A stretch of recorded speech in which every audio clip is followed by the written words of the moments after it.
Lo primero que quería decir era expresar mi agradecimiento, Guadalupe José, por la publicación de este libro acá. Además, me causa una cierta zozobra eso de obras de referencia. Habrá que ver si después lo leen, si siguen pensando lo mismo, pero es una estrategia editorial que tal vez puede tener un efecto paradojal, una especie de boomerang, que si esto es una obra de referencia, que sean las demás, ¿no? No, la verdad que, bromas aparte, me siento muy halagado. La UNAM es mi casa también. Yo enseñé acá 8 años, en tiempos distantes, remotos ya, que más vale ni acordarme, no por esos tiempos, sino por todo el tiempo que pasó después, ¿verdad? Y realmente quería agradecerles por esta invitación.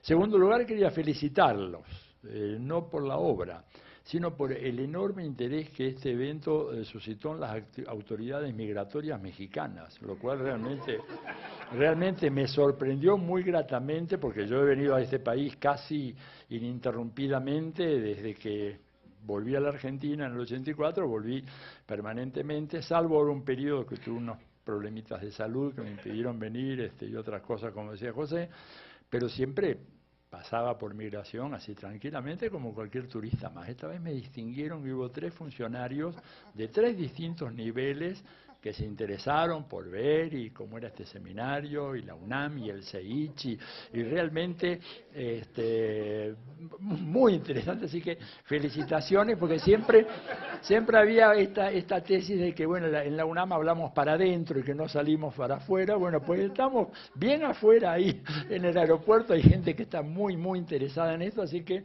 hay que seguir con esta línea. Bueno, esto es lo segundo que quería decir. El tercero, agradecer realmente los comentarios de Gilberto y José. Yo había pensado tal vez un enfoque diferente de la presentación del libro, pero me parece que son comentarios muy ricos, muy interesantes, y más que hablar yo del libro, tal vez referirme a ellos tangencialmente al libro. Además, creo que mañana tendremos ocasión de hablar, que es a las 12. Bueno, o sea que por ahí mañana ahí puedo. Y ahora, la verdad, me gustaría tomar en cuenta las cosas que dijeron ellos, porque me parece que son bien interesantes. Un dato que creo que no es anecdótico, aunque pueda parecer anecdótico, es decir, bueno, ¿por qué diablos yo me empecé a dedicar a este tema? Si yo me dedicaba antes a estudiar el pensamiento teórico-político clásico, lo de Engels en aquel evento tan importante, ¿verdad? Todo lo que es la teoría marxista de la política, inclusive la referencia a los clásicos. Bueno, todo esto tiene una larga historia. El punto inicial fue cuando yo participé, como estaba de profesor visitante por un periodo breve, ¿no es cierto?, en la Universidad de Columbia. Y viene este señor Brzezinski, Zbigniew Brzezinski, ¿no es cierto?, del cual yo me he hecho un estudioso, pero sistemático, porque es el gran pensador del imperio. Y hay que leerlo y entenderlo y ver, digamos, qué es lo que tienen, qué es lo que se traen, ¿verdad? Hablando en mexicano, ¿qué es lo que te traes? Brzezinski, y se trae cosas terribles. Mañana la vamos a ver en detalle, ¿no es cierto? Pero cuando él presenta el libro, esto fue en finales del 97, principios del 98, en Colombia, hace la presentación de este texto, ¿no es cierto?, en donde habla del escenario internacional que se abría después del hundimiento de la Unión Soviética y todo lo que podía ocurrir en el mundo. Y el hombre acá en el texto hace, digamos, una barrida sistemática de las principales regiones del planeta y su incidencia, ¿no es cierto?, en el equilibrio geopolítico y estratégico mundial, y por qué son tan importantes. Y entonces, por supuesto, arranca con Europa, y bueno, y sigue con Europa Oriental y lo que era la ex Europa Oriental, la Unión Soviética. El libro es el gran tablero mundial, por si no los... ¿no es cierto?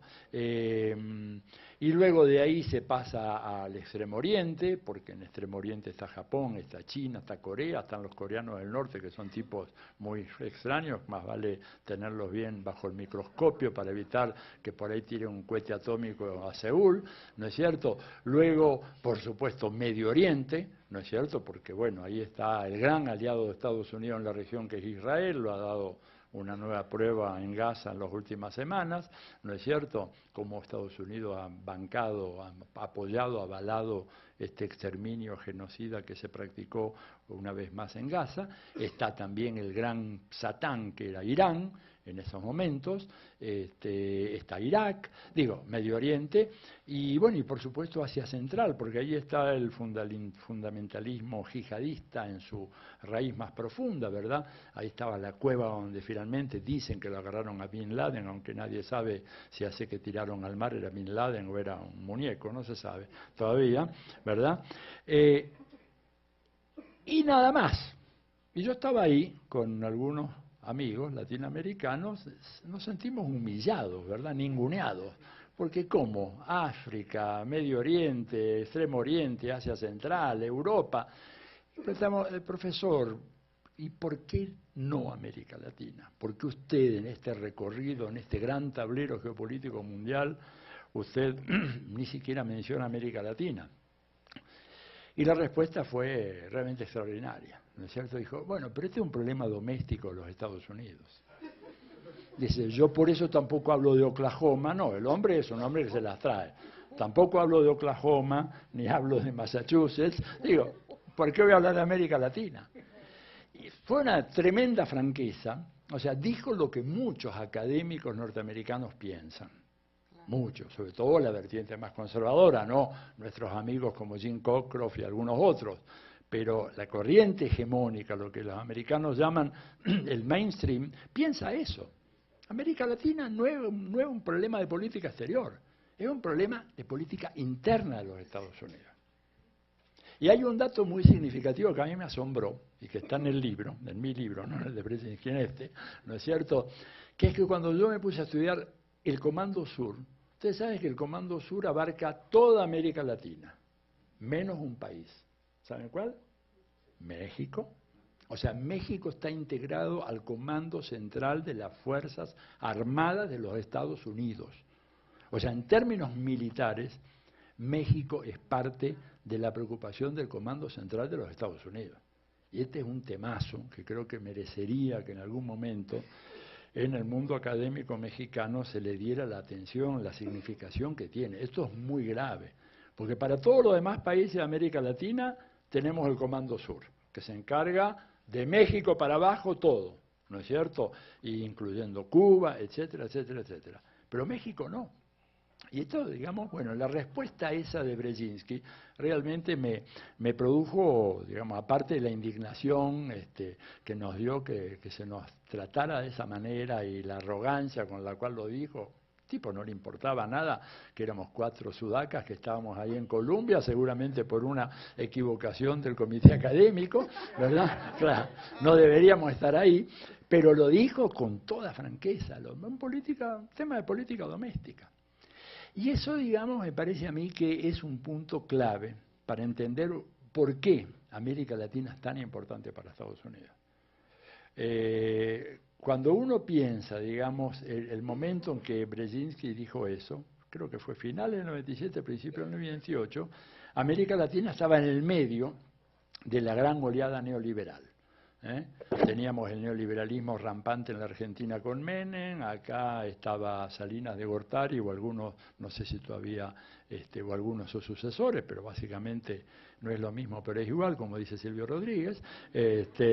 En Perú estaba Fujimori, teníamos a la Concertación chilena, que fue absolutamente neoliberal de cabo a rabo, y estaba la idea, en ese clima ideológico de aquella época, de que, bueno, de que América Latina realmente no era importante. Y que si Estados Unidos nos daba la oportunidad extraordinaria de firmar un TLC global, que será el ALCA, era solamente un problema de sensatez y de racionalidad salir corriendo a firmar y decir vamos a entrar todos al ALCA.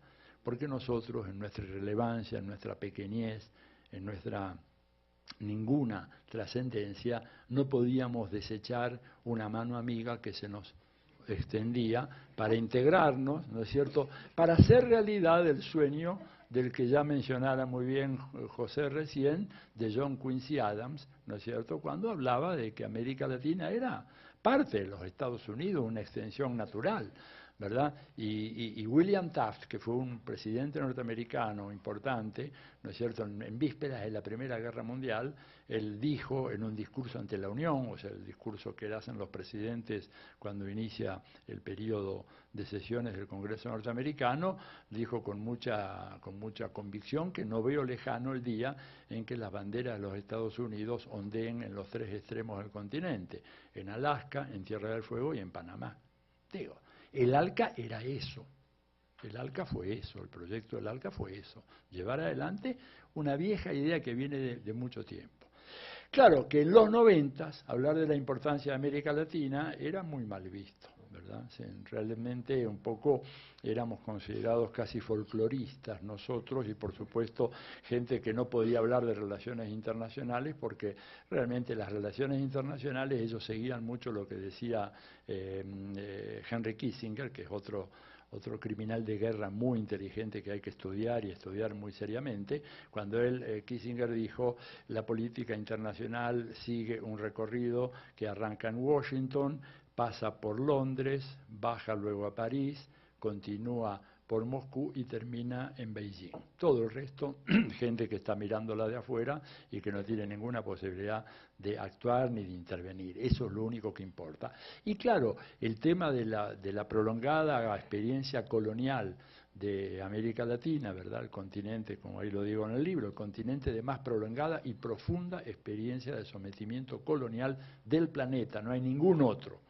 No hay ningún otro que haya tenido esa experiencia, hizo que nuestras élites intelectuales, políticas, culturales, económicas, etcétera, tuvieran esa noción colonizada de que la palabra del amo era la palabra verdadera. Por lo tanto, si decían que no éramos importantes, no somos importantes. Bueno, la realidad es que cuando uno mira la historia, cuando uno mira la realidad contemporánea, se da cuenta de la excepcional importancia que tiene América Latina y que contradice, ¿verdad?, lo que normalmente viene como discursos del Departamento de Estado, de algunos de los funcionarios, que aseguran que, y esto salió muy claro, por ejemplo, en la crisis de septiembre del 2010, cuando hubo la tentativa de golpe de Estado en contra de Correa en Ecuador, Arturo Valenzuela, que es un politólogo que se inscribe claramente en esta línea hegemónica de la corriente principal, el mainstream de la ciencia política americana, salió a decir de que realmente que no había que molestar al presidente Obama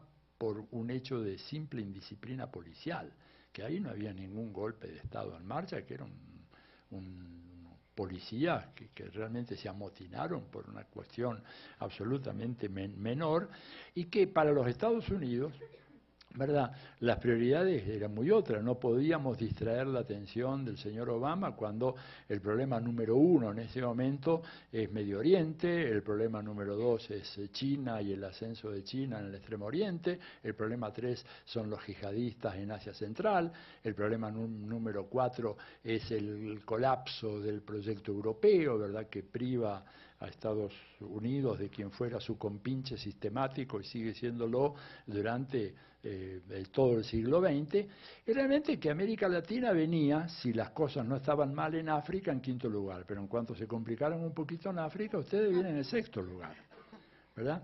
Bueno, esta es una de las más extraordinarias mentiras de la historia diplomática internacional, porque uno tendría varias preguntas para hacerle a Valenzuela, ¿verdad? Si esta región fue tan irrelevante, él tendría que explicar por qué fue la primera región para la cual la joven República Norteamericana elaboró una doctrina de política exterior, la ya mencionada doctrina Monroe. Digo, no se entiende para una región irrelevante que, de puro irrelevante que es, necesitó que elaboraran una doctrina de política exterior que fijara una orientación que el gobierno de Estados Unidos ha venido siguiendo durante casi 2 siglos. Primera cuestión. Uno podría decir, bueno, las otras políticas exteriores. Y la segunda es para Europa. ¿De qué año? De 1918. Una vez producida la Revolución Rusa, cuando se estaba viniendo abajo el Imperio Alemán, el Imperio Austrohúngaro, se estaba terminando la Primera Guerra Mundial, y ahí viene Wilson y plantea su doctrina, ¿no es cierto?, la llamada, mal llamada doctrina del idealismo, que no le impedía al compañero Wilson mandar tropas a Veracruz, a Nicaragua, a Haití y a cuántos países se opusieran a los designios norteamericanos y a imponer por fuerza del garrote y de las armas, no por el argumento idealista de Wilson, los intereses americanos. Pero fíjense que entre una doctrina política exterior y la otra transcurre casi un siglo, ¿verdad? Uno podría decir, bueno, eso, bueno, tal vez porque fue una idea de los padres fundadores, de ese John Quincy Adams, de su padre, que también fue presidente, John Adams, pero no se correspondía con la realidad más contemporánea. Bueno, miremos lo que pasó después de la Segunda Guerra Mundial.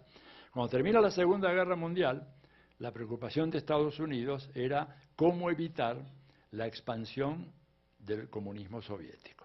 Esta era la preocupación absolutamente excluyente. Hay un señor, George Kennan, ¿verdad?, que escribe un famoso memorando, que se llamó primero El Largo Telegrama y luego aparece en la revista Foreign Affairs con el nombre Las fuentes de la conducta soviética, The Sources of Soviet Conduct, ese fue el título, y en donde expone detalladamente que para los Estados Unidos la tarea prioritaria de la posguerra es contener la expansión soviética por todo el mundo.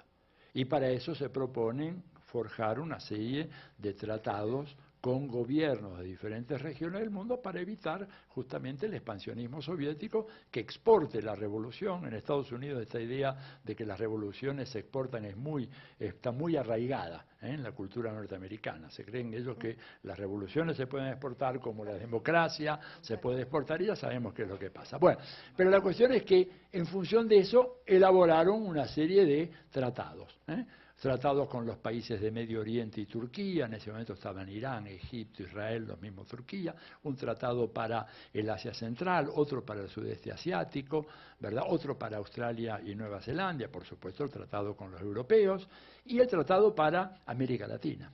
Adivinen cuál fue el primer tratado que ellos se preocuparon por elaborar y firmar y asegurar, el nuestro, el TIAR, el Tratado Interamericano de Asistencia Recíproca, que es del año 1947. La OTAN recién la crean, el Tratado de la OTAN, o de la NATO, como le quieran llamar, recién es del 49. ¿Y por qué eso? Bueno, porque a la hora de la hora, cuando lo que está en juego es la preservación de los intereses fundamentales de Estados Unidos, primero viene América Latina, primero aseguremos América Latina. Primero aseguremos que esto que los geopolíticos y los estrategas del Departamento de Estado llaman la gran isla americana, aseguremos primero la gran isla americana. Y después hablamos de los europeos, de Medio Oriente y de todo lo demás, pero lo primero es lo primero, ¿verdad? Contrariando las tesis que todavía hoy se mantienen. Bueno, también digo, acá habría muchos ejemplos, ¿verdad? El Comando Sur, ¿por qué el Comando Sur se crea a inicios de la década del 60? De pura casualidad, poco después de la Revolución Cubana. No vayan a pensar mal de que hay una reacción militar en contra de la Revolución Cubana, ¿no es cierto? Poco tiempo después de la Revolución Cubana aparece el Comando Sur. El Comando Africano lo crean en el 2007, para que vean la distancia fenomenal que hay, ¿no es cierto? Lo crean en el 2007, o sea, 40 años, 40 y pico años después que crearon el Comando Sur. ¿Por qué? Bueno, porque lo más importante es América Latina. ¿Qué África? Bueno, África que se arregle, por último, pero acá, en América Latina, las cosas son diferentes. Y si hablamos de intervencionismo, injerencismo norteamericano, ¿verdad? No hay ninguna región del mundo donde haya comparable al récord de intervenciones que los Estados Unidos ha hecho en la política doméstica de nuestros países, pero ni comparación, ¿verdad? Es una diferencia asombrosa. Ustedes pongo un par de ejemplos. ¿Por qué invaden Granada? ¿Verdad? Una pequeña islita. En el momento de la invasión, el año 83, estaba Reagan, ¿no es cierto?, al frente de los Estados Unidos. Granada tenía 60.000 habitantes. Había un gobierno de izquierda radical, Maurice Bishop era el primer ministro, ¿verdad? Y Bishop, digamos, para un país cuya única riqueza era la exportación de nuez moscada, fíjense de qué estamos hablando, adopta un plan para propiciar el turismo, que una parte del turismo que va al Caribe llegue también a esa isla que tiene lindas playas, un lindo mar, todo eso.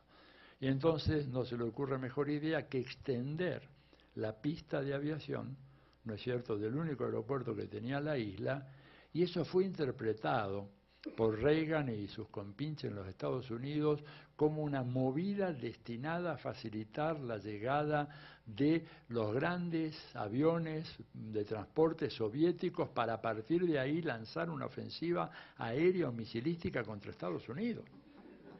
Un delirio, digamos, de gente, pero delirio criminal, porque hay otros delirios que son muy bonitos, de eso no es este el lugar para hablar, pero hay delirios criminales, claro, pues lo único que faltaba sería, bueno, pero delirio criminal, ¿no es cierto? ¿Cómo terminó esta historia? Mandaron una expedición de 6.000 marines, equivalente, imagínense ustedes, al 10% de la población de Granada. Es como si de repente acá se enojaran ahora con el presidente, ¿no es cierto?, y enviaran un cuerpo expedicionario de 10 millones de marines a México, el 10% de la población.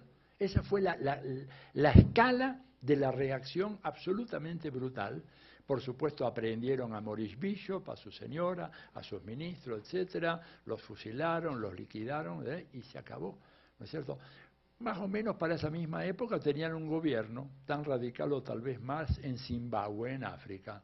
Hicieron algunos gestos, amenazas, etcétera, pero el tipo todavía está hoy, ¿no? Mugabe anda dando vueltas todavía hoy, al otro lo mataron, pero el otro pobrecito, Bishop, estaba en América Latina. Y América Latina hay cosas que no se pueden hacer porque esa es nuestra. Alguien podría decir, bueno, pero todo esto son especulaciones, conjeturas de conductas y reacciones políticas. ¿Es eso todo? No. Hay algo inclusive más de fondo todavía. América Latina es hoy por hoy el mayor emporio de bienes comunes o recursos naturales, para usar una expresión que no me gusta mucho, ¿no es cierto?, del mundo, ¿verdad? Se habla siempre del petróleo, olvidémonos del petróleo por un momento. Acá está en América Latina entre el 42 y el 45% del agua dulce del planeta Tierra. Un planeta que está cada vez más sediento de agua, en donde hay partes importantes del mundo que tienen muy poca agua, en donde el sudoeste de los Estados Unidos está desertificándose a un ritmo impresionante, y acá con solo el 7% de la población mundial tenemos entre el 42 y el 45%, y hay una diferencia según las estimaciones, pero esa es la cifra, el orden de magnitud del agua potable del planeta Tierra.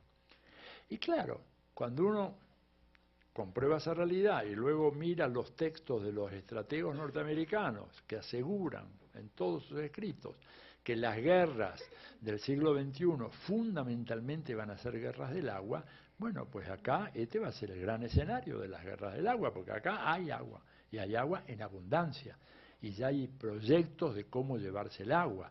Y acá ustedes en México tienen el famoso acuífero de Chiapas, ¿no es cierto?, que es muy importante, pero que ya existen planes en los Estados Unidos para ver de qué manera pueden, a través del acuífero de Chiapas, llevar el agua para regar el sudoeste mexicano, donde hay dos grandes ciudades como Los Ángeles y San Diego. Hay planes ya de factibilidad que se están barajando y que ellos están examinando. Así que hay que estar con mucho cuidado, que uno no los tomen de sorpresa y que de repente ven que empiezan a montar grandes cañerías o tuberías o ver cualquier manera porque necesitan el agua. Entonces América Latina tiene el agua. Tiene el país con la mayor reserva petrolera del mundo, que ya no es más Saudi Arabia, es Venezuela. Brasil ha descubierto una enorme cantidad de petróleo offshore, que es muy importante, hay petróleo en Colombia, hay petróleo, digamos, en Bolivia, hay yacimiento prospectivo muy importante de petróleo no convencional en la Argentina, en Vaca Muerta, digamos. Y Estados Unidos, un país que necesita importar todos los días entre 15, 16 hasta 18 millones de barriles de petróleo. ¿Qué mejor que pegar el manotazo y agarrar el petróleo venezolano, ¿no es cierto?, en donde Chávez y Maduro han estado vendiendo petróleo, pero no en la cantidad que Estados Unidos quiere. Estados Unidos quisiera que Venezuela vendiera diariamente o extrajera diariamente 5 millones de barriles de crudo por día, lo cual haría que, por más que haya mucho petróleo en Venezuela, se agotaría en un plazo relativamente breve. Y hay una política de conservar ese petróleo lo más que se pueda. Le están vendiendo 1.100.000, 1.200.000 barriles por día, no les alcanza, quieren más. Y además hay una seducción irresistible, y es que el buque cisterna que trae el petróleo de la zona de Maracaibo, de la faja del Orinoco, llega a los puertos de Texas, ¿verdad?, en 4 días de navegación, 3 días y medio de navegación, por lo que es un mar interior de los Estados Unidos. Porque el Caribe, bueno, mañana vamos a ver el mapa con las bases militares, van a ver, está absolutamente controlado por bases militares de los Estados Unidos. El otro petróleo, el que viene del Golfo Pérsico, demora 45 días y cada vez es más incierto el suministro por todo el tema que está, digamos, en esa región, marcando esa región, que es la crisis en Irak, el califato, el descontrol en que ha caído Israel en relación a los Estados Unidos, que ya no es más el peón obediente que era antes, ahora hace las cosas por su cuenta, y esto está provocando que eso se convierta en un polvorín y que de repente no pueda salir más petróleo de ahí. Entonces, teniendo el petróleo a 4 días de navegación, ¿por qué vamos a dejárselo a un gobierno populista, irresponsable, que lesiona los derechos humanos, que reprime, que es autoritario, etcétera, como se decía de Chávez y se dice ahora de Maduro? Todo lo razonable sería que nosotros pongamos ahí un gobierno sensato que reconozca nuestras necesidades y nos venda el petróleo que necesitamos, si somos amigos.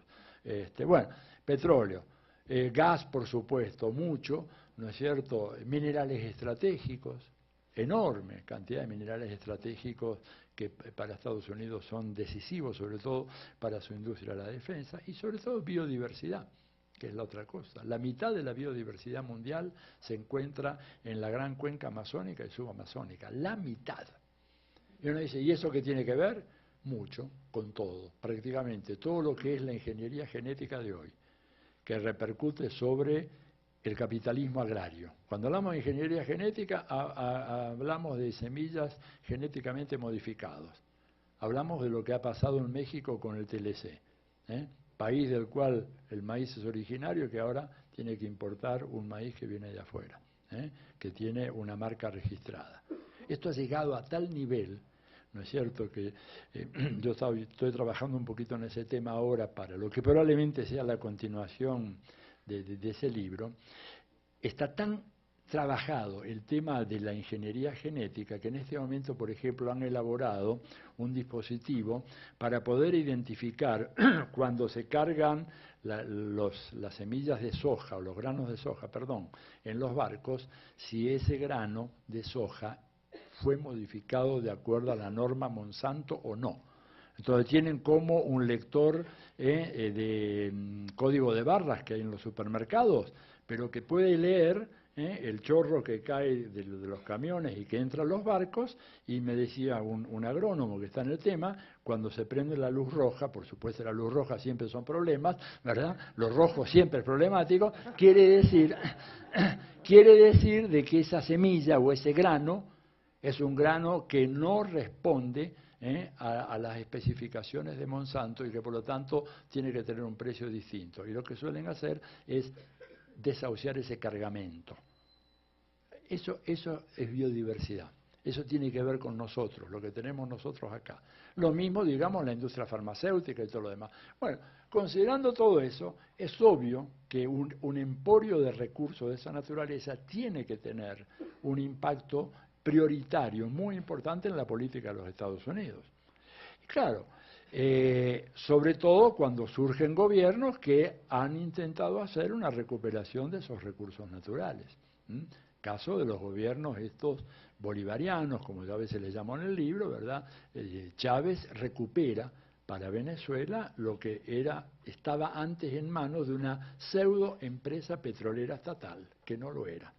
Que era Maravén y todo el conjunto de empresas, aquellas que eran empresas del Estado, pero que, por ejemplo, no tributaban para nada al fisco venezolano. Y hoy en día probablemente haya salido acá en México la noticia, porque en general las noticias sobre Venezuela están calcadas en todos los países de América Latina, de que dicen que ahora Venezuela está importando petróleo y que PDVSA está en una crisis tremenda, etcétera. Lo que no les dicen, primero, que eso es un rumor y no es un dato confirmado. Absolutamente. No hay nadie en PDVSA que haya confirmado eso. ni creo yo que lo vayan a confirmar porque no es cierto.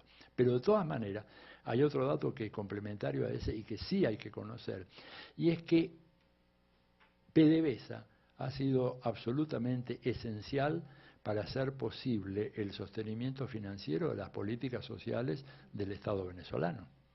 Y si Venezuela hizo la proeza de construir 600.000 viviendas en los últimos 4 años, escuchen el número, no es fácil, 600.000 viviendas, tamaño o superficie promedio de la vivienda son 72 metros cuadrados, hay algunas más grandes y otras un poquito más chicas, pero la media es 72. Viviendas que se entregan totalmente equipadas, hasta inclusive con un plasma de televisor por habitación, fue porque PDVSA financió esa política social de inclusión de 600.000 familias venezolanas. El cable de Reuters, que es el que origina toda esta discusión, no dice esto. Da lugar a ese otro rumor, pero no dice, bueno, supongamos que sea cierto, ¿qué hicieron con ese dinero? El supuesto se lo robaron. No, lo que ocurrió fue que financiaron el programa más extraordinario, yo no conozco ningún otro, ni siquiera en la reconstrucción de Alemania o de Francia después de la Segunda Guerra Mundial hubo algo así. Por el mejor de los casos te entregaban un departamento no muy grande y por supuesto pelado. Acá te lo dan entero. Sillas, camas, cocina, refrigeradora, plasma, digo. Y esto fue posible porque PDVSA se puso al servicio de un proyecto de consolidación de la inclusión social de millones de familias venezolanas que habían quedado en la crisis más absoluta, ¿verdad?, con la Cuarta República, y que después, para colmo, con el tema de los aludes y los deslaves, se produjo una situación límite. Entonces, hay que entender un poco que, bueno, estos gobiernos, al hacer esa recuperación de los recursos naturales, se plantan objetivamente en contra del imperialismo. Simplemente con esa política, no hace falta nada más. Simplemente al hacer eso, ya el imperialismo te identifica como un enemigo a combatir, por cualquier medio, legales o ilegales, ¿verdad? Por cualquier medio. Y es lo que estamos viendo. Bueno, mañana hablaremos de eso, de la gran contraofensiva imperialista que hay hoy en contra de los gobiernos que no necesitan ser demasiado de izquierda, porque uno no podría decir, digamos, que el gobierno de Dilma Rousseff en Brasil es un gobierno realmente de izquierda, tampoco lo es el gobierno argentino, son gobiernos progresistas, de centro-izquierda, con un reformismo muy moderado. Digo, hay una línea que a mí me parece muy importante para evitar confusiones entre los gobiernos bolivarianos, Bolivia, Ecuador y Venezuela, por supuesto más allá de la Revolución Cubana, y gobiernos como Argentina, Brasil, Chile y Uruguay. ¿Cuál es esa línea de corte, a mi manera de ver, decisiva? Que en los 3 primeros lo que hay es un enfrentamiento abierto entre el Estado y las clases dominantes. En los países del litoral sur, Argentina, Brasil, Uruguay y Chile, ¿no es cierto?, lo que hay es una relación de acomodación, por momentos compleja según los temas, ¿verdad? Pero, por ejemplo, si yo debo hacer caso a lo que dice mi presidenta en la Argentina, cuando habla de los empresarios, dicen esta gente que durante muchos años se la ha llevado al dinero, dice, ¿no? Se lo ha llevado con pala. Bueno, pues quien se lleva el dinero con pala no tiene muchas razones para quejarse del Estado que le permite llevarse ese dinero con pala. Pero nadie dice eso en Venezuela, ni en Bolivia, ni en Ecuador, ¿verdad? Porque evidentemente no se lo llevaron con pala, sino todo lo contrario. Y esto es lo que explica, digamos, pero la animosidad que existe en aquellos países. Uno podría decir, bueno, pero en la Argentina se nota que algunos periódicos y ciertas fuerzas políticas tienen un encono muy fuerte contra el gobierno nacional, es cierto. Pero digamos, para hacer una referencia bibliográfica ya archi sabida, en el 18 Brumario de Luis Bonaparte, Marx señala muy claramente la distinción que hay entre la clase y lo que él llamó en ese texto los representantes literarios y políticos de esa clase. Lo que vemos, por ejemplo, en países como la Argentina o mismo en Brasil, en donde, por ejemplo, el sistema bancario en Brasil tuvo durante la gestión de los 8 años del presidente Lula las tasas de rentabilidad más fenomenales en 200 años de historia. Sin embargo, algunos de los periódicos que pretenden representar ese sector ¿no es cierto?, financiero-bancario, están por ahí haciendo críticas terribles en contra de Lula y en contra de Dilma. Bueno, hay que diferenciar entonces eso que decía Marx entre los representantes políticos literarios y la clase en sí, que esa clase en sí no tiene ningún problema. Pero para Estados Unidos, el hecho de que Brasil y Argentina, el hecho de que Lula y Néstor Kirchner hubieran sido instrumentales en apoyar la iniciativa de Chávez de echar abajo el ALCA, el Mar del Plata, en el 2005, constituye una desobediencia imperdonable y que se la van a cobrar durante mucho, mucho tiempo. Por eso, digamos, es que vemos todas las maniobras que han habido en contra de Dilma el año pasado. Ustedes recuerdan cómo se armó una bola de nieve a partir de una reivindicación que originariamente en Brasil, antes de que estallara todo esto, no tenía mucho impacto y sin embargo se transformó en un movimiento que inclusive llegó a poner en tela de juicio la misma realización del Mundial de Fútbol, para que se den una idea. Ahora, bueno, este es un trabajo que los amigos de la CIA, de paso saludo a algunos de los que normalmente atiende a todas mis conferencias, les digo, y me siguen en el Facebook y en el Twitter, realmente me siento honrado, no soy tan importante, más importante Fidel, es Raúl, es Correa, es Maduro, Evo, y no pierdan tiempo conmigo, por favor, digo. Claro, miren, les están degollando norteamericanos y ustedes están perdiendo tiempo estúpidamente en escuchar a ver qué es lo que puedo decir yo o ver esa filmación. Sean inteligentes, muchachos, por favor. Bueno, seguimos. Entonces, realmente me parece a mí que... No, está bien, se van a enojar, si no, no. Bueno, este es uno de los puntos. Ahora, yendo a algunas de las cuestiones que planteaban, sí, evidentemente, el imperialismo en fase de decadencia se vuelve mucho más brutal. Y yo les pongo un solo ejemplo que es decisivo. ¿Cuándo fue peor el colonialismo francés que en la guerra de Argelia? No hay ningún otro, nada, pero fue de una brutalidad, una cosa sanguinaria, ¿no es cierto?, absolutamente fuera de los marcos de lo que había sido la ya de por sí violenta ascensión colonialista francesa.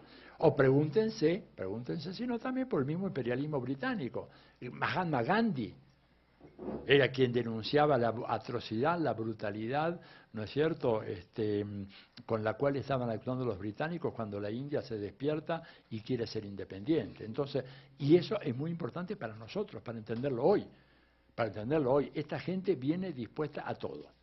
Para ellos, digamos, ustedes saben de que todos los martes al presidente Barack Obama, en una reunión especial que se hace en la sala de situación de la Casa Blanca, le presentan las distintas agencias de espionaje que tiene Estados Unidos, son 16, me parece, 16, ¿no es cierto? 16 agencias, emplean casi 1 millón de personas, en monitorear los mensajitos de texto que nos mandamos nosotros, meterse en los mails, hacen todo eso. Esto, ojo, no es mi denuncia, es la denuncia de un organismo conservador de los Estados Unidos como la ACLU, la American Civil Liberties Union. Ellos hace ya años que vienen denunciando que esa gente está interfiriendo en todas las comunicaciones, en los telefonemas, en los mensajes de texto, en correo electrónico, etc. Son casi 1 millón de personas y que darle trabajo, así que imagínense. Bueno, ellos, digamos, ante situaciones como esta, presentan al presidente Obama todos los martes, les decía,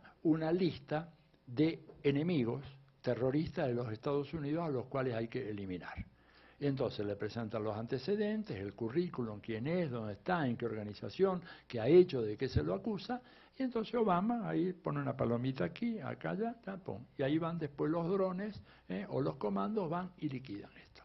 Esta no es una fuente mía, imagínense, yo no estoy ahí escuchando, pero hay americanos que siguen muy de cerca esto y han publicado eso en muchos sitios web dentro de los Estados Unidos. Hay mucha gente que está realmente pasando información extraordinariamente útil para entender cómo realmente funciona. Todos los martes de la mañana se condenan a muerte 3 o 4 tipos. Por eso es que Obama, Premio Nobel de la Paz, les recuerdo a los que por ahí, lleva hasta ahora asesinados a casi, no sé si 2.400 personas, con drones y comandos selectivos. Le ganó a Bush, ¿no es cierto? Entonces, bueno, ¿por qué no van a hacer algo así con nosotros? ¿Por qué ellos se van a quedar quietos con nosotros? ¿Por qué no van a desestabilizar, ¿no es cierto?, los procesos políticos en América Latina? ¿Por qué no van a tratar de instalar gobiernos de derecha absolutamente pro-norteamericanos? Y si no son de partidos de derecha, de partidos que fueron absolutamente captados por el pensamiento de la derecha, por el pensamiento imperialista y puestos al servicio de los Estados Unidos. ¿Por qué no van a hacer eso acá? Lo están haciendo. ¿Por qué no van a querer inventar, digamos, en países como Brasil, Uruguay, Argentina, ahora que tenemos elecciones pronto, otro Capriles? Están buscando un nuevo Capriles en estos países. Y en Venezuela, como Capriles le falló, no funcionó, no le sirvió para tumbar a Maduro, están buscando a otro ahora. Y si es preciso matar gente, la van a matar, como mataron a Chávez. Como mataron a Chávez, lo digo con absoluta responsabilidad, no me quiero desviar de esto ahora, como mataron a Chávez. Eso hoy se puede hacer, desgraciadamente. Eso hoy se puede hacer sin dejar rastros. Los chicos, aquellos que están ahí escuchando, saben muy bien cómo se hace esto. Ya en el año 1975 hubo un comité especial del Senado de los Estados Unidos investigando el desarrollo que estaba haciendo la CIA de un arma mortal que podía eliminar a una persona sin que ésta se diera cuenta que la estaban baleando, porque no era como una bala común. Bueno, en fin, si quieren después, si interesa el tema, lo podemos hablar. Era una cosa especial. Ya en 1975, y hay una foto de los dos senadores, Frank Church, demócrata, y John Tower, republicano, mostrando el pistolón ese muy especial con el cual podían matar a esta gente. Foto que salió en el New York Times y que yo milagrosamente la encontré, la subí a mi blog. Los que le interesan lo buscan ahí, está la foto. Ponen Tower o Church, etcétera, y aparece al toque, ¿verdad? La foto. O sea, van a utilizar todos esos medios porque América Latina tiene una importancia absolutamente excepcional y ellos la necesitan. Hagan este cálculo. A ver, Estados Unidos está propiciando un modelo del consumo a través de la industria de la publicidad, que como dice Chomsky es una de las industrias más poderosas del mundo, propiciando que la gente consuma según el patrón de consumo de los Estados Unidos, ¿verdad? Eso uno lo ve cuando va a países inclusive muy pobres de África, yo lo he visto, ¿verdad? Por ejemplo en Camerún. Sin embargo, la misma publicidad, ¿verdad? A las madres que alimenten a los chicos con leche en polvo Nestlé, que la leche materna le hace mal, digo, cosas, patrón de consumo brutal, ¿verdad?, de los Estados Unidos.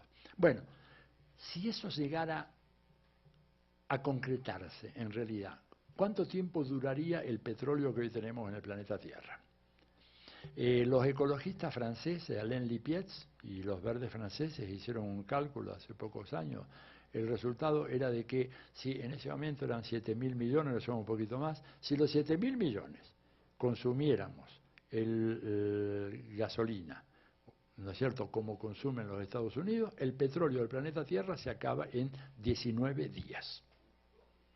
O sea, este patrón de consumo es para el tercio más rico de la población mundial, y a los 2/3 restantes hay que aplastarlos como sea. Porque si ellos vienen a consumir este petróleo, no va a haber. Bueno, por empezar, el precio se iría a las nubes, ¿no es cierto? Y así con un montón de otros datos. Ahí en el libro, por ejemplo, pongo un gráfico que hicieron unos expertos, creo que fue en Gran Bretaña, ya ni me acuerdo, creo que fue en Gran Bretaña, sobre cuántos planetas serían necesarios si el patrón de consumo americano en todos los órdenes, no solamente petróleo, se universalizara. Y bueno, la conclusión es que harían falta 5 planetas y medio. Como no hay 5 planetas y medio, lo que podemos hacer es que los pobres se queden sumidos en la pobreza más abyecta hasta el fin de los tiempos, o hasta que decidan hacer la revolución, que no sería mala idea ante una coyuntura como esta, ¿verdad? Pero esta es la realidad. No alcanza para todos. Y entonces van a hacerse fuertes y van a aplicar todo el rigor de su enorme aparato militar sobre nosotros. Ahora, evidentemente esto me lleva a uno de los temas marcados por ambos, por Gilberto y por José, sobre el tema del extractivismo y todo lo demás, ¿verdad? Que yo creo que dio lugar a algunos planteamientos muy románticos, ¿verdad? Y a mi juicio, digamos, históricamente desacertados. Por empezar, desde que por lo menos desde el descubrimiento de la agricultura, La pobre Pachamama viene siendo modificada por la actividad de los humanos.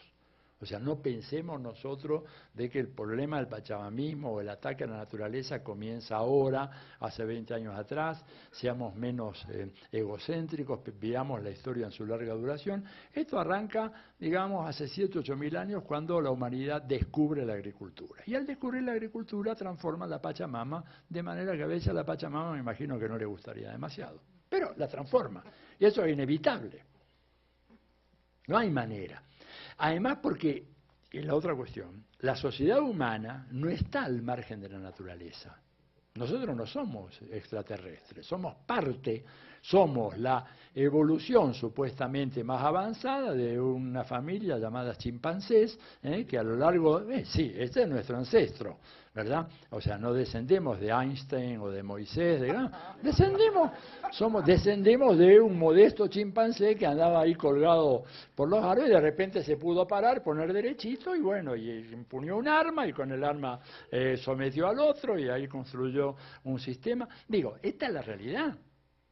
Entonces, a partir de ese dato, la idea de que, bueno, la intangibilidad de la naturaleza es una idea que realmente no tiene mucho sentido. Obviamente que hay que repudiar y combatir la explotación que hace el capitalismo de la naturaleza. Pero pedirle, digamos, a Evo Morales, que está sentado sobre una montaña de litio, el litio es el petróleo, el litio va a ser el siglo XXI lo que el petróleo fue en el siglo XX. Y él tiene mucha gente todavía con hambre en Bolivia. ¿Cómo le vamos a pedir, no es cierto, a Evo Morales que no aproveche, no uso la expresión explote, que no aproveche esos enormes recursos naturales? Mucha gente dice, bueno, pero son 10 millones, no es cierto. La población de Bolivia son 15 millones, no son 10 millones, porque hay 5 millones que están afuera y que emigraron por hambre. Emigraron por falta de perspectiva, porque no tenían trabajo, porque no tenían futuro.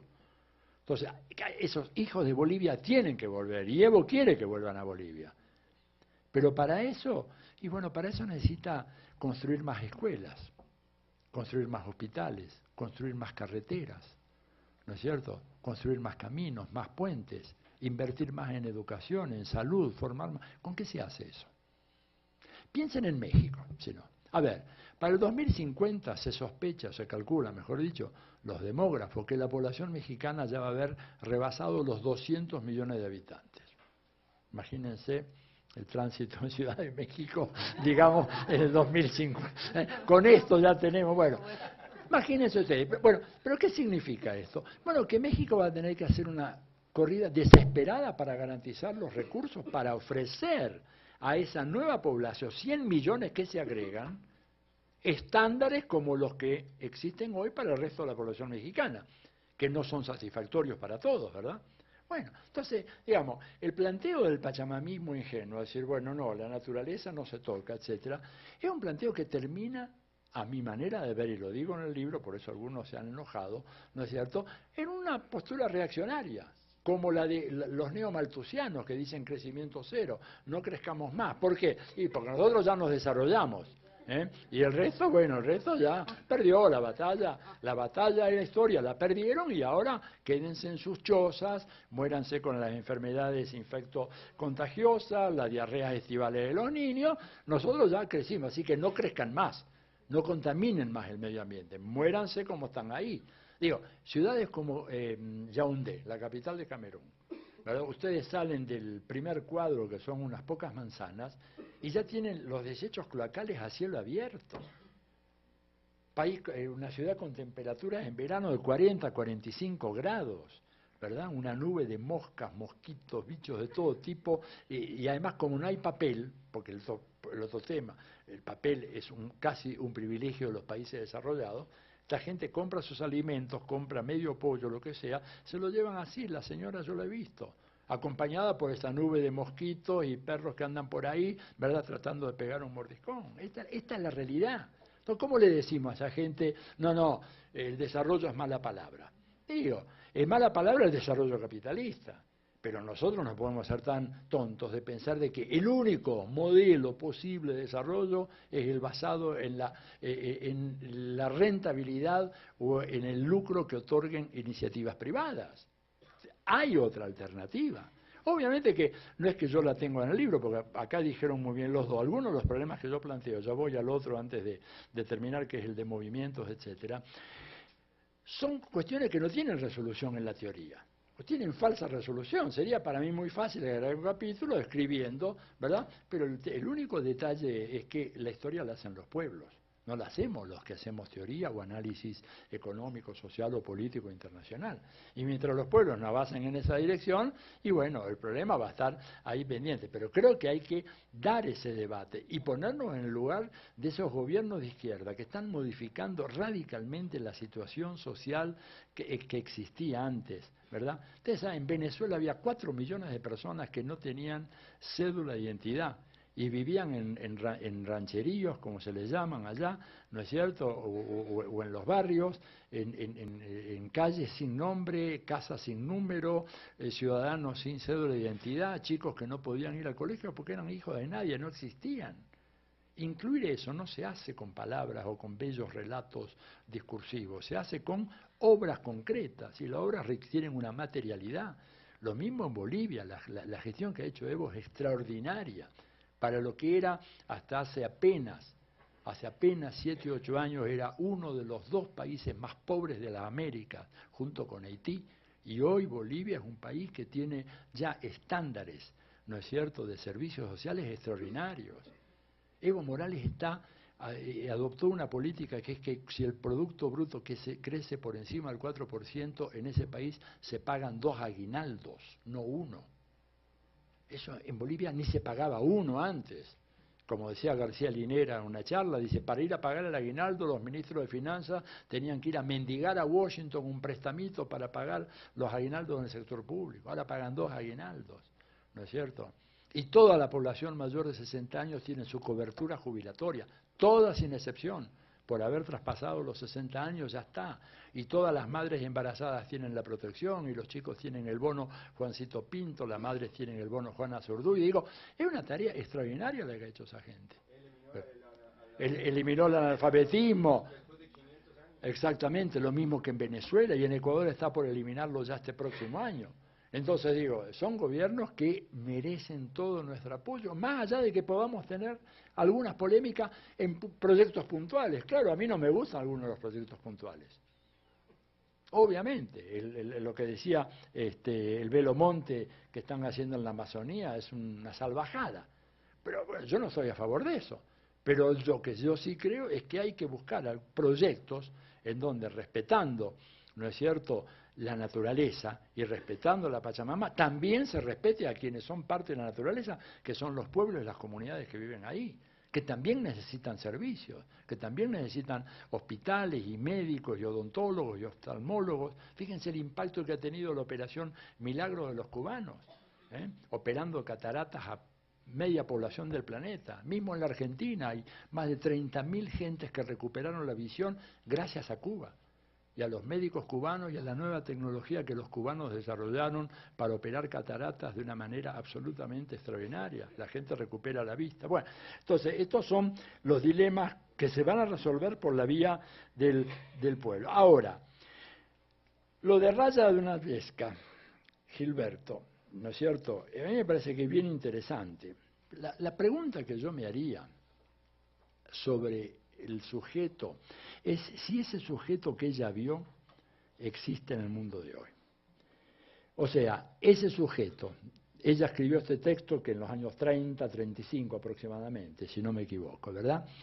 Después de 80 años de industria cultural norteamericana, después de 80 años de Hollywood, después de 80 años de la televisión y todo lo demás, ¿está ese sujeto en condiciones de hacerse su autodesarrollo?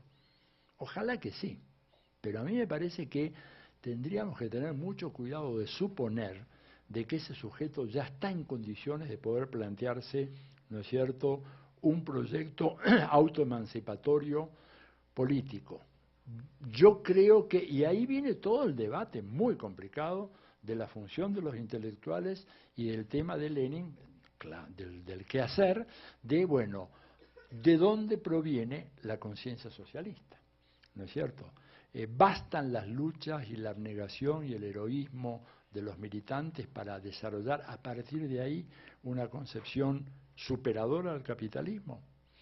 Digo, yo no voy a dar una respuesta taxativa. Lo que me permito pensar es que esos 80 años de intensa socialización, a través de la más poderosa maquinaria cultural jamás conocida en la historia de la humanidad, me parece a mí que ha sembrado un sujeto social que en este momento, para engancharlo en un proyecto de transformación, habría que hacer un enorme trabajo, ¿no es cierto?, un enorme trabajo ideológico, que no sé si lo pueden hacer solo a partir de sus luchas y sin el apoyo que le pueda dar ese famoso estrato intelectual que no está separado de las luchas, que está integrado en ese pueblo y que hace un aporte. Porque, digo, si hoy en día uno hiciera, esto es burdamente positivista, pero creo que para los efectos de la exposición puede servir. Si uno hiciera una encuesta seria en México sobre cuánta gente estaría dispuesta a decir, mire, vamos a dar un salto hacia el postcapitalismo, ¿cuánta gente estaría dispuesta a decir, yo me anoto y voy a esa, yo le entro a esa? Yo creo que poca. Creo que poca inclusive en países como Venezuela, en Bolivia y en Ecuador. Yo esto lo pude más o menos verificar allá. No es tan fácil, porque hoy en día el capitalismo se ha transformado en el pensamiento natural. Lo obvio, lo natural, como que el sol viene del oriente y se pone en el poniente, es que la gente busque su interés privado, el egoísmo, el lucro, y eso es lo que mueve a la vida real. Eso es lo que se ha naturalizado por completo. O sea, un sistema histórico que surge en una larga secuencia, precedido por otros sistemas que no tenían para nada esa lógica, después de 500 años, y Guevara planteó mucho esto, ¿no?, los 500 años de socialización capitalista, yo creo que le ha cambiado mucho la cabeza a ese sujeto popular. Ojalá que me equivoque y que exista lo que Raya decía, pero tengo la impresión de que es complicado el desafío. Y lo otro que había que preguntarse en relación a esto, supongamos de que esa cabeza no cambió. ¿Y cómo cambió la cabeza de los enemigos de clase? Porque eso también cuenta. ¿Cómo cambió la cabeza de la burguesía y sus aliados y sus estratos intelectuales y sus representantes políticos? ¿Cuáles son las estrategias de lucha? ¿Cómo metemos, por ejemplo, ahí toda la elaboración que hizo este señor Eugene Sharp, ¿no es cierto?, sobre las estrategias no violentas de cambio de régimen, etcétera, etcétera, que son verdaderos sistemas de lavado de cabeza, como esto que acaba de presentar el libro ahora Gilberto, ¿no es cierto?, la contrainsurgencia, el proyecto Minerva y todo lo demás. Eso ha cambiado la cabeza de la gente, el sujeto popular, y también la cabeza de nuestros enemigos. Y la última sobre el tema de movimientos sí, movimientos no. Yo creo haber dicho en el trabajo de que a mí yo tengo un enorme respeto por los movimientos sociales y creo, por ejemplo, no podemos entender, fíjense ustedes, lo que ha pasado en Bolivia tiene que ver con los movimientos sociales. Por eso algunos dicen, no es la dictadura del proletariado, es la dictadura de los movimientos sociales. Eso lo dicen así, con un poco de sorna, ¿no es cierto? O digamos, Correa en Ecuador surge después de 3 grandes movilizaciones donde movimientos sociales derrocan a 3 gobiernos antipopulares neoliberales. Y bueno, y Chávez no se entiende sin el Caracazo y sin lo que fue el rescate de Chávez de los golpistas en el 2002. Entonces, lejos de mí decir, bueno, repudiar o cuestionar a los movimientos. Lo que digo, pero, es que eso solo no basta. Eso solo no basta. Y esto lo conversamos, creo que Gilberto también, mucho con João Pedro, ¿no es cierto?, en Brasil, el MST, en donde él nos decía, miren, dice, pidan muchas cosas al MST, pero nosotros no tenemos capacidad de sintetizar lo que debe ser un proyecto emancipador de todo el pueblo brasileño, que no es solo un pueblo campesino, es un pueblo urbano, es un pueblo de sin techos, por eso lo está tratando de organizar a los sin techos. Y nosotros necesitamos que alguien cumpla esas funciones, y acá Gramsci diría, bueno, esa es la función del partido. de un partido genuinamente revolucionario, es la función organizativa, conectiva, que decía Gramsci, de sintetizar las demandas particulares en un gran proyecto que englobe al conjunto de la nación. Y si eso no se hace, no tenemos chance de derrotar a nuestros enemigos, porque ellos sí tienen un proyecto para el conjunto de la nación. Un proyecto de sometimiento, un proyecto de anexión, un proyecto de convertirnos en un Estado dependiente o países ya vinculados definitivamente, políticamente dependientes de los Estados Unidos. Nosotros tenemos que tener un proyecto contrahegemónico, que no puede ser el de los particularismos de los movimientos sociales, ¿verdad? Porque aún en los casos más avanzados, y a mi manera de ver, el caso de Bolivia es el más avanzado, aún así se requiere un esfuerzo de integración de estos planteos que hacen los movimientos, que los movimientos no están en condiciones de hacer, y que ha sido una de las fuentes más importantes de tensiones entre Evo y el campo popular. Porque de repente las reivindicaciones de los cocaleros no eran las reivindicaciones de los mineros, que eran otras, y no eran las reivindicaciones de los autobuseros, ¿verdad?, del Alto. Digo, ahí se requiere una función integradora políticamente que los movimientos no están en condiciones de hacer, y que los dirigentes más lúcidos de los movimientos dicen, nosotros no podemos hacer esto, y están esperando que aparezca un partido revolucionario que no tenga las fallas que muy claramente señaló, el verticalismo, la sumisión, la resignación sobre los sujetos, etcétera, pero ellos están esperando que aparezca de alguna manera ese nuevo partido, ese nuevo príncipe moderno que decía Gramsci, que sea capaz de superar esas fallas históricas que tuvieron algunos de los partidos de vanguardia y que fueron las que provocaron finalmente su derrumbe. Pero ellos son muy conscientes, por ejemplo, de que no pueden cumplir esa función. Eso es lo que yo traté de plantear en el libro, y por supuesto es un tema abierto, y la resolución va a ser dada por la praxis histórica y no por un par de páginas más que le pueda agregar en la próxima edición. Bueno, muchas gracias.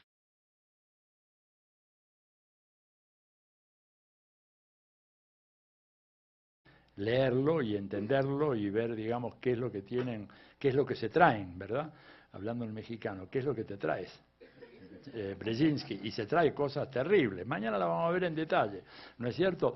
Pero cuando él presenta el libro, esto fue en finales del 97, principios del 98, en Colombia, hace la presentación de este texto, ¿no es cierto?, en donde habla del escenario internacional que se abría después del hundimiento de la Unión Soviética y todo lo que podía ocurrir en el mundo.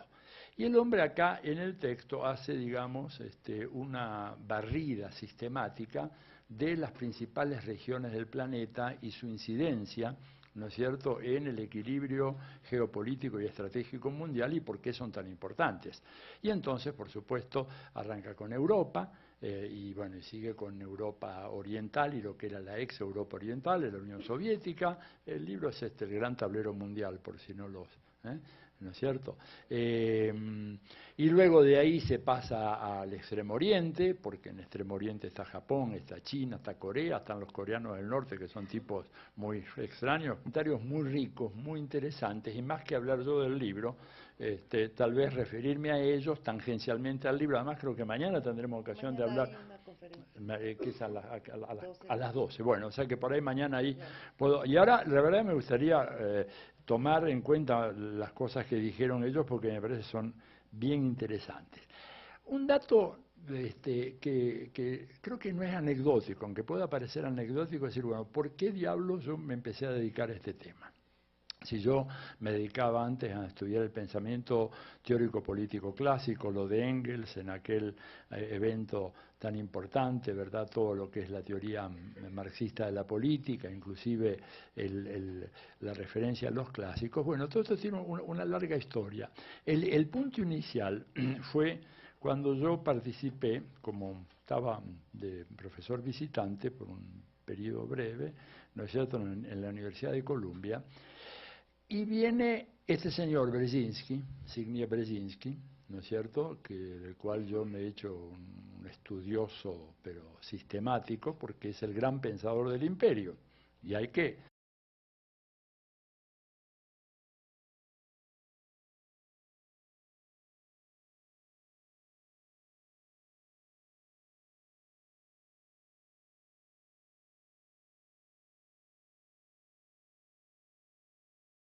Lo primero que quería decir era expresar mi agradecimiento, Guadalupe José, por la publicación de este libro acá. Además, me causa una cierta zozobra eso de obras de referencia. Habrá que ver si después lo leen, si siguen pensando lo mismo, pero es una estrategia editorial que tal vez puede tener un efecto paradojal, una especie de boomerang, que si esto es una obra de referencia, que sean las demás, ¿no?